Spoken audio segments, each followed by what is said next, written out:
Good morning from WKYT News. I'm Bill Bryant, and we welcome you to Kentucky Newsmakers. Hope you're enjoying your weekend. Today, we continue our campaign 2023 coverage with an interview with Republican candidate for governor, Agriculture Commissioner Ryan Quarles. Quarles announced for governor nearly a year ago on this program. Since then, he has traveled the state, taken positions on several issues that he would like to see handled differently in the Commonwealth, and generally stayed out of the back and forth between the two candidates who have led in early polls. As Attorney General Daniel Cameron and former UN Ambassador Kelly Craft have fought it out, Quarles appears to have stayed out of that fray. Quarles bills himself as a farmer, but is also a former member of the state legislature. He holds a law degree and a doctorate, and this has been an unusual spring season. We'll ask Quarles about what that's doing for agriculture, what we're facing out there. We welcome Commissioner Ryan Quarles, candidate for governor. Thanks for coming. We appreciate it very much. Glad to be back, Bill. The interesting thing is, you told me before we started this that you're enjoying this race. It's pressure every day. It's a lot of travel. It's difficult to face up to so many of these issues. What do you enjoy about it? I enjoy Kentucky. I love our state, love our Commonwealth, and I love getting out, traveling the rural back roads of Kentucky and meeting people and listening to them as well. As Ag Commissioner the last 8 years, my job has been specifically promoting Kentucky Ag, working on rural issues from farming to rural access to health care, etc. And so this time around, I'm enjoying it because I get to hear directly from the voters. And for me, as someone who grew up in a tobacco patch, I love getting out on the road, talking to fellow Kentuckians. I'm just enjoying the experience and the opportunity. The legislature is wrapping up. Some new laws will be on the books. The governor vetoed some but signed most of what was passed. Do you think this was a productive session of the Kentucky General Assembly? I think it has been. I think earlier in the session, a lot of folks were saying this is going to be a low-key session, cleanup bills, technical bills. We had a couple agriculture-related bills get through the legislative process. But I do think that for a short session, 30-day session, a lot has gotten done. And one thing I want to do as a candidate for governor is work with the legislature. We've seen a record number of vetoes during the Andy Beshear administration, well over 80 at this point. We need a governor that respects the legislature. Andy Beshear is suing many members of the General Assembly. He's suing me right now over the Kentucky State Fair. It's a waste of time. And the way I was raised is that you should work with each other, find common ground, find common sense solutions, build consensus. And I want to be a governor that works with the legislature and doesn't sue them constantly. Well, the legislature fought with Governor Bevin as well, who was a Republican. So I think Kentucky needs an era of stability. It's been a long time since we've had a governor that had a really positive relationship with the General Assembly, and I think that's one reason why I've gained over 25 endorsements from members of the General Assembly, because they know that even though we may have disagreements, and that's okay, that's fine in public policy making, we're not going to make it personal. That's the way my mom raised me. A very controversial and emotionally charged issue was the Senate Bill 150, which addresses a range of issues regarding young transgender Kentuckians. Governor Beshear vetoed that. The legislature is overriding it. You have said you would have signed that bill into law. Yeah, Senate Bill 150 has a lot of issues in it. Number one, it seeks to empower our teachers in the classroom. And number two, I think that it allows parents as well as our families to have a conversation. But I think that gender reassignment surgeries should be illegal for minors and children in Kentucky. Look, I'm a small government conservative guy. That for me, I think that once you turn 18, it's your basic right as a American to do what you want. But I think that this is about children, and I would have signed the bill into law. And secondly, let's not forget, this bill also allows protections for our teachers to be able to be protected for things they may not believe in the classroom. Beshear, in his veto message, said that this is putting big government in charge of decisions over what may be parental decisions. I think this is about protecting children. I have a nephew and niece, young folks, and I talk to parents constantly on the campaign trail. I think most Kentuckians would agree that that this idea is about protecting our children from irreversible procedures that also would cause someone to become sterile for the rest of their lives, etc. And again, I think that once you turn 18, do what you want in life, but I think that this bill is not just about protecting children, but it's also about empowering teachers in the classroom. Education Commissioner Dr. Jason Glass has been in opposition to some of these bills. There have been some calls in the legislature this week for him to resign or be replaced. Do you have a stance on Commissioner Glass? I do. As governor, we're going to appoint a Board of Education that has not just current teachers, but also parents as well. I think that there's a big movement across America to make sure that we have more parental discretion, that parents should have a say-so in what their kids are being exposed to in the classroom. Teachers need empowerment right now. They're trying to teach and also raise other people's kids right now as well. And secondly, I want to make sure that we appoint employers on the Board of Education. I think there's a big disconnect between what's being taught and what employers are looking for right now. And so for me, I want to appoint a Board of Education, which the commissioner reports to, that includes people who have kids in the system, current teachers, retirees, but also employers as well. You're a government expert with degrees in this, with lots of experience in the two branches of the government.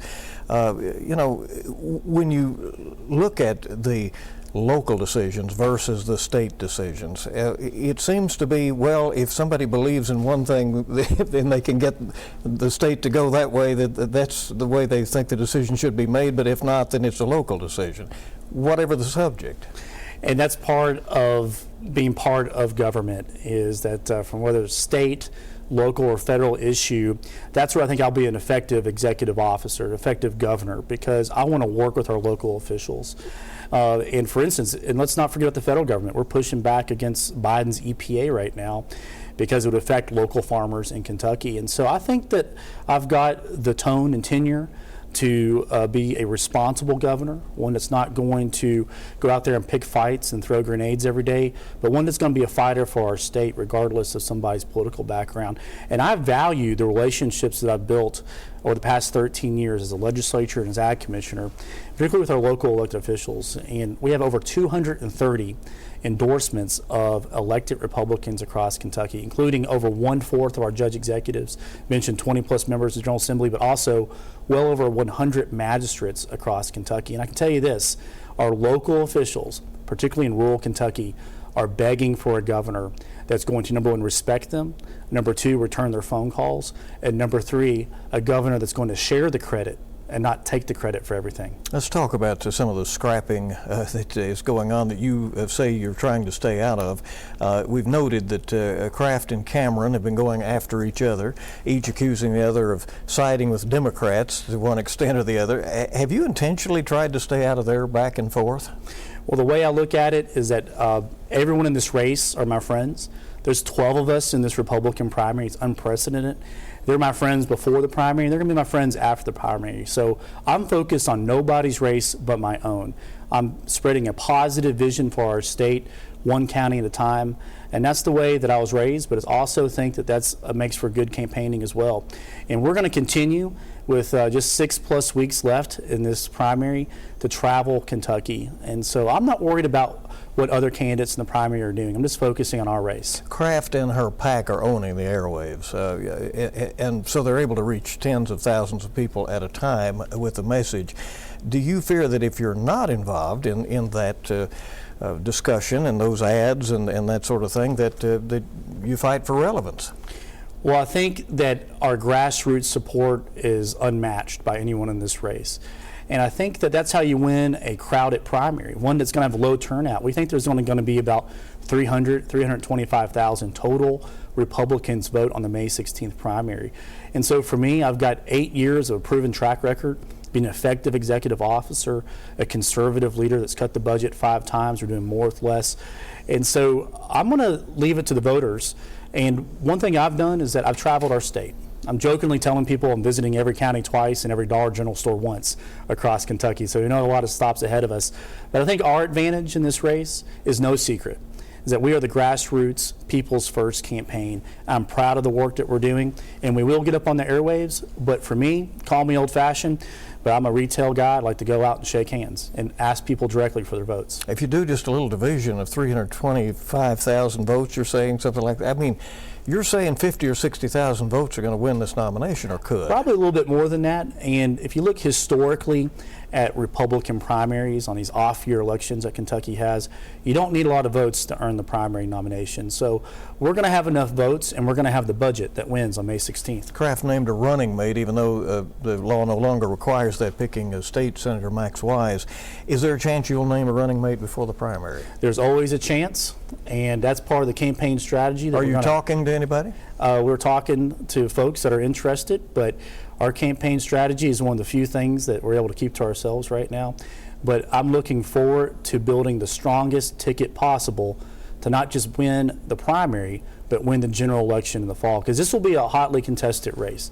There's only 3 governor's races in the country this year: Mississippi, Louisiana, and Kentucky. And a lot of people view the Kentucky governor's race as the litmus test leading up to the presidential race. And so I'm focused on no one's race of my own, and we're going to build out a ticket that has the best chance possible winning this fall. You recently called for a full court press on vocational and trade programs and KEYS scholarships to be made available for the trades.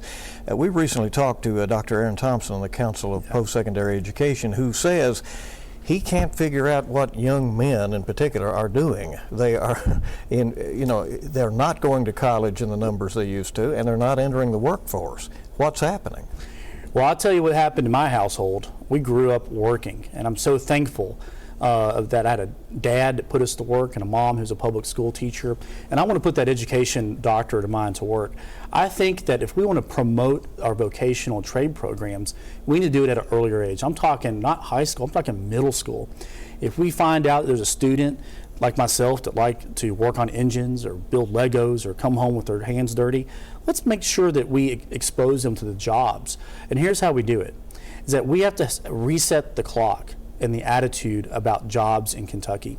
We need to return to that dignity of work attitude that my grandfather had when he came back from World War II.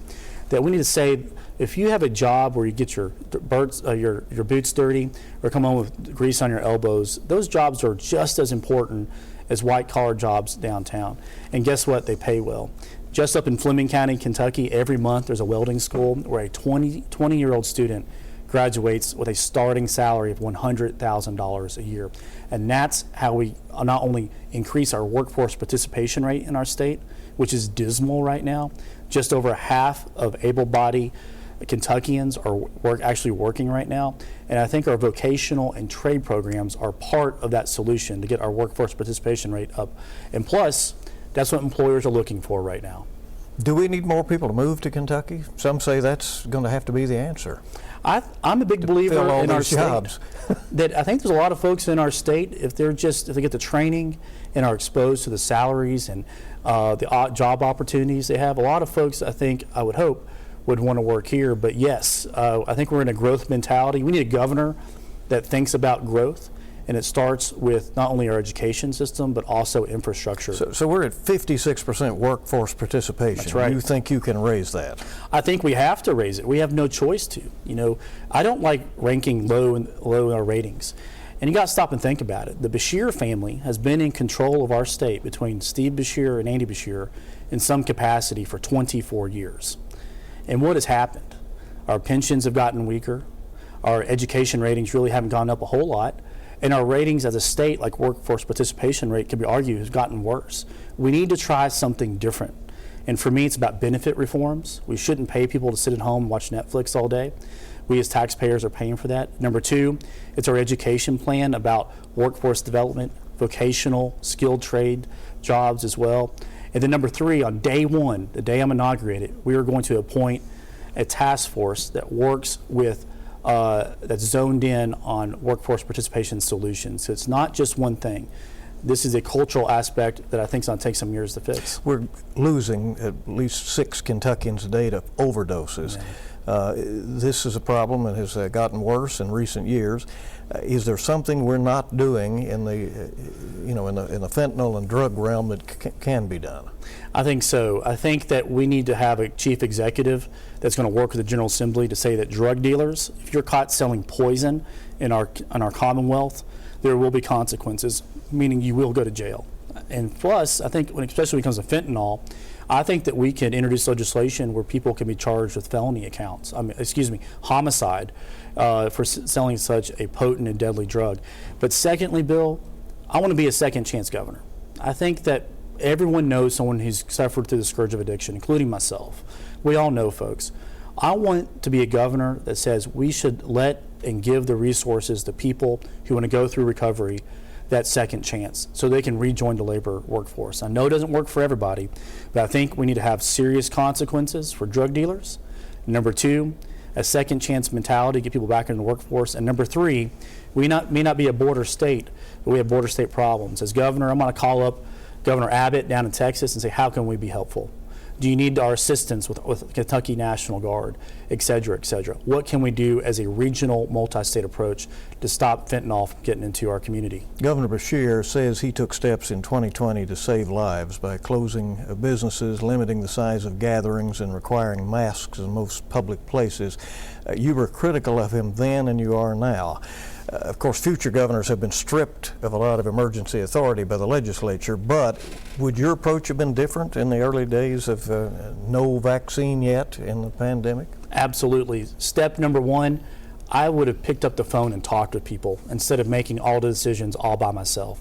That's one of the biggest criticisms of Andy Beshear, is that he's a committee of one. When he shut down Main Street, Kentucky, but big box stores like Walmart got to stay open, that wasn't fair. I would have listened to people and say, hey, if the big box stores can figure out CDC guidelines, I think Main Street, Kentucky is smart enough to do that as well. He kept our kids out of school longer than necessary. Now our test scores have gone down. And he violated our rights as Kentuckians, as Americans, when he ordered state troopers to go to churches on Easter Sunday and write down license plate numbers. Just because we live through a once-in-a-century global pandemic doesn't mean that our rights, freedoms, and liberties should be stripped away and tossed out the window. I would have been a governor during COVID that I think would have taken more of a Ron DeSantis approach, saying we can chew bubble gum and walk at the same time. We can keep the economy open as well have adequate public safeguards. And I think that the data suggests that. And let me just remind you of one thing. When he shut down family-owned restaurants and family-owned agribusinesses like an orchard just up the road here and said you can only have 10 people on your property outside at a time, but yet the same day he allowed Kentucky Kingdom in Louisville to have over 16,000 people on their property at one time, that wasn't fair. And that's why I took the governor to court. And due to the efforts of our office, we kept over 500 family-owned, Kentucky-proud agribusinesses open during the COVID shutdowns. I have a spine. I don't mind sticking up for what I believe is right. And I think that a lot of businesses are gone forever due to his COVID shutdowns, especially in our restaurant community. Well, we get some feel for where you're going in this governor's race. In a moment, we'll ask a couple of agriculture questions. Before we go, Ryan Quarles is with us. He's a Republican candidate for governor. He's the state ag commissioner. We'll be back in a moment.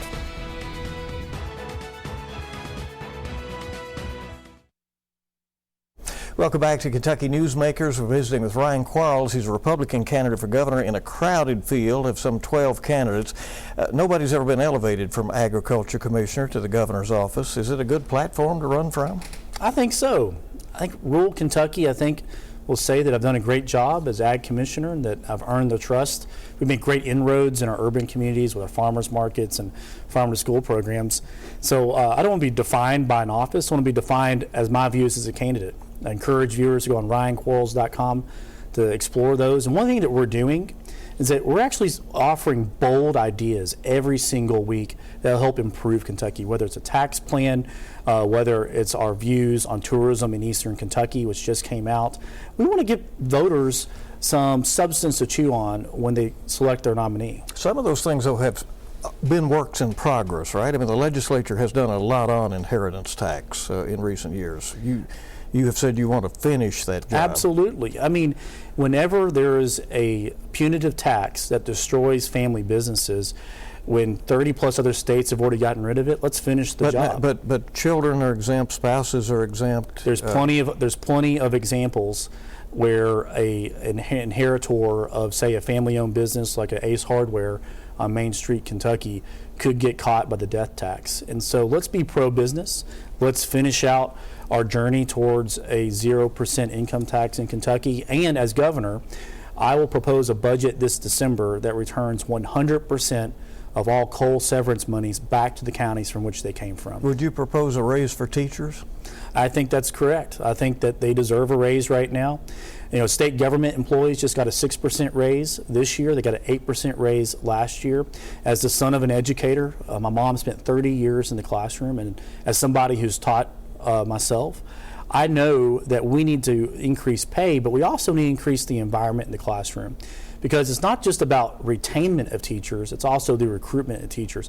We're seeing the same thing in law enforcement right now, particularly in Lexington and Louisville as well. We got to make sure that we have a work environment where people enjoy their jobs, which is why I'm a big believer in making sure that state government, whether it be in Frankfort or among the merit system, that needs reformed as well. So we have an attractive place to work, which not only includes compensation, but secondly, is a great place to work. Well, there have been major hikes for law enforcement in pay, and it's working. That's right. The Republicans in the legislature have stood up and shown their support for law enforcement and gave them a much deserved raise. We clearly see the same issue exists in education, and nothing has happened there. Well, I think that's the difference between Andy Beshear and myself. Andy Beshear promised these teachers pay increases on the campaign trail. His relationship with the legislature is so sour and so bad right now, and he's making it worse with every veto that he signs, that he doesn't have the political leverage or capital, so to say, to get much done in Frankfort. I'm going to be the exact opposite. I've gotten sometimes a dozen bills passed in one legislative session as ag commissioner, sometimes a half dozen. And so for me, I think I'm going to have a good working relationship with our men and women, our public servants of both parties right now as governor. And guess what? When we pass legislation through agriculture, it almost always gets unanimous support from both political parties. Well, you would argue then the balance of power is not important in Frankfort, right? I mean, I think personalities, you have a checks and balance going on at this point, right? Well, the checks and balances were set up with three branches of government, period. And so not one person, unlike Andy Beshear, that if he disagrees with you, he takes you to the courtroom. So he's trying to be the judicial branch, executive, and when the General Assembly is not in session, he's trying to be the legislative branch too by putting out regulations that are contrary to legislative intent. What I think we need is something that my mom taught me when I was a little kid, that a spoonful of honey goes a lot further than a jar of vinegar. We need a governor that wants to work with people, not sue people left and right. All right, few seconds left. We've had a lot of recent tough weather and unusual winter and spring so far. How do the crops look at this point? Well, a lot of our farmers are picking up damage across their farms with this windstorms, and let's not forget our friends in eastern Kentucky with the floods, and there's still tornado damage out there in western Kentucky. We lost the roof off 3 tobacco barns on our farms up in Scott County, but right now the farmers are getting out in the field, they're getting ready for a robust planting season, and I would like to remind our viewers, please share the road with farmers. I know it's frustrating getting behind a slow-moving tractor, but they want to get home safely to their families just like you do as well. And there's no better time to visit a farmer's market than right now. Ryan Quarles, thanks for coming by. Appreciate it. Thanks, Bill. Stay with us now. We'll be back on Kentucky Newsmakers in a moment. Before we go on Kentucky Newsmakers, an interesting piece from this week on WKYT News. A longtime Lexington restaurant is under new ownership.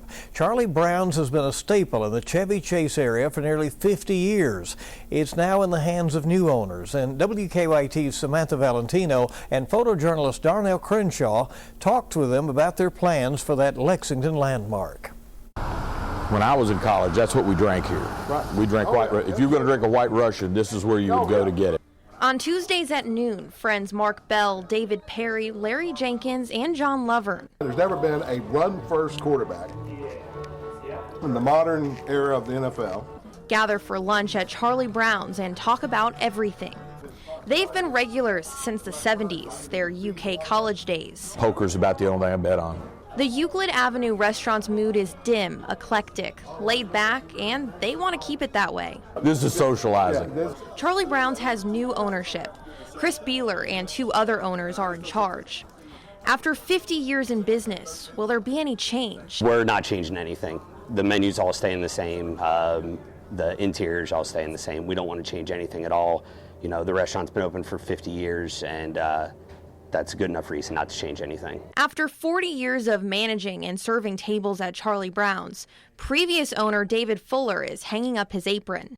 40 years he was just ready to retire. He's in his 70s now, and it was a good time for him to take it easy. Fuller has left a legacy behind, including 1,000 books that surround the restaurant. Once in a while, people leave notes in them. There's been money found in a bunch of the books. Yes, I've read most of these books.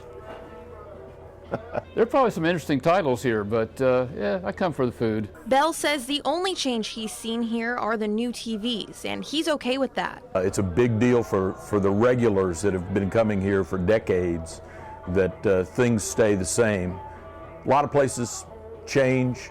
This is a constant. At Charlie Brown's, the mood is upbeat, and no one here is saying, "Oh, brother." In Lexington, Samantha Valentino, WKYT. And we're told that the previous owner, David Fuller, although he's retired, does pop in from time to time there at Charlie Brown's.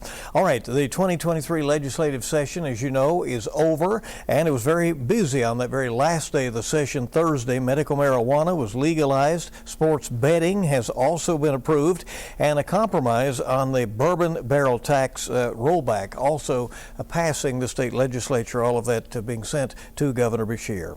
Commerce Lexington's Bob Quick is one of our scheduled guests on next week's edition of Kentucky Newsmakers. That's our program for this week. Thank you for joining us, and have a good week ahead.